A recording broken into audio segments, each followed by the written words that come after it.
একসঙ্গে সালমান হৃতিক কি বানাচ্ছেন নির্মাতা জাফর। নতুন বছরে বলিউডে আসছে বিশাল চমক।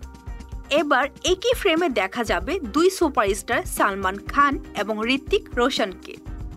বছরের শেষে এমনই সুখবর পাওয়া গেল, তবে বড় পর্দা নয়, ভারতের শীর্ষস্থানীয় একটি সংস্থার বড় বাজেটের বিজ্ঞাপনে।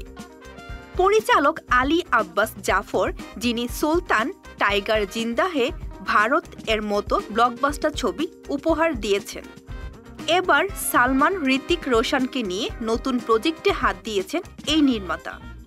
এদিকে সংস্থার দাবি, বিজ্ঞাপন বলে খরচে কোনো কার্পণ্য করা হচ্ছে না, অ্যাকশনে মোড়া থাকবে বিজ্ঞাপনের প্রতি দৃশ্য। সেজন্যই এই দুই তারকাকে বেছে নেওয়া হয়েছে। এই বিজ্ঞাপন দিয়ে দীর্ঘদিন পরে সালমান জাফর জুটি বাঁধতে চলেছেন। একইভাবে পরিচালক এই প্রথম হৃতিককে পরিচালনা করতে চলেছেন। শোনা যাচ্ছে বিজ্ঞাপনটির শুটিং শিগগিরই শুরু হবে। মুম্বাই জুড়ে শুটিংয়ের জায়গাও প্রস্তুত করা হচ্ছে। বিশেষ মুহূর্তে তৈরি করতে বিদেশে কিছু জায়গা VFX-এরও ব্যবহার করা হবে।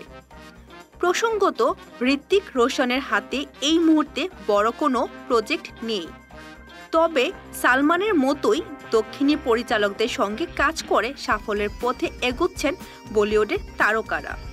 শাহরুখের জওয়ান কিংবা রণবীর কাপুরের অ্যানিমেলের মতো ছবির পর সালমানও এই ধারা বজায় রাখতে চাইছেন।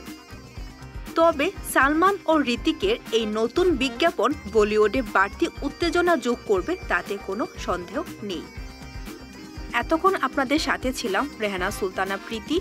পরবর্তী নিউজ আপডেট পেতে চোখ রাখুন news24bd.net এর ফেসবুক পেজ এবং ইউটিউব চ্যানেলে। ধন্যবাদ।